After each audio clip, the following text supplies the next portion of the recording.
আমার দুই চোখে এমন ভদ্রলোক দেখছি, ভদ্রলোক হয় একজন আলেমকে, হুজুর আপনারা মানুষগুলোকে কবরের আযাবের মিথ্যা ভয় দেখিয়ে আর কতদিন বোকা বানায় রাখবেন?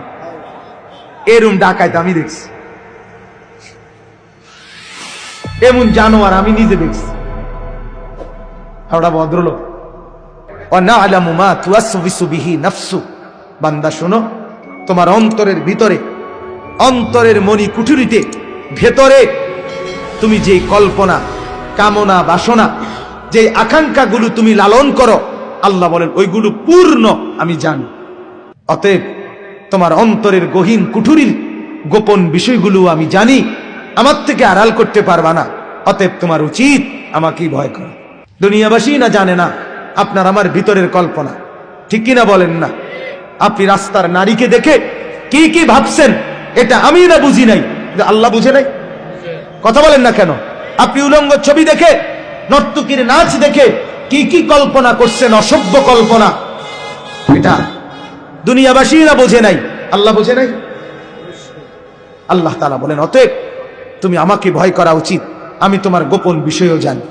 3, ওয়া নাহনু আকরাবু ইলাইহি মিন হাবলিল ওয়ারিদ, বলে আমরা সবগুলো ভাবতে বলছে আল্লাহ। 3 নাম্বার, আল্লাহ তাআলা বলেন রক্তের সারা দেহে যেই শিরা উপশিরা, এটা যেমন তোমার দেহের সাথে মিশে আছে, অস্তিত্বের সাথে মিশে আছে, সারাক্ষণ তোমার দেহে আছে।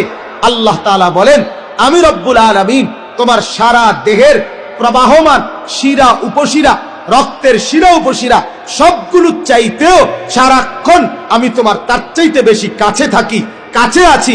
অতএব তোমার উচিত আমাকেই ভয় করা। আমি আড়াল হই না, আমি ঘুম যাই না, আমি বিশ্রাম করি না। আমার কাছে রাত 2টা, দিনের 2টা বরাবর। নওজোয়ান, রাত 2টায় তুমি ডানে বামে তাকিয়ে দেখছো মা ঘুমায় গেছে, বাবা ঘুমায় গেছে, পাড়াপড়শি ঘুমায় গেছে, কেউ জেগে নাই।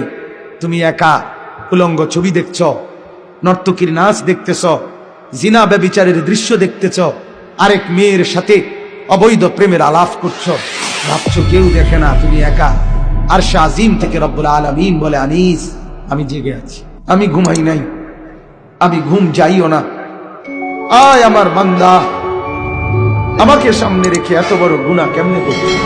আমার কাছে কি তুমি আসবা না? আমার কাছে কি হিসাব দিতে হবে না? বান্দা তুমি কি মরবা না? তুমি এতটাই ভুলে গেলা? এরপরে আল্লাহ তাআলা বলেন 4 নাম্বার, ইয ইয়াতালাক্কাল মুতালাক্কিয়ানি আনিল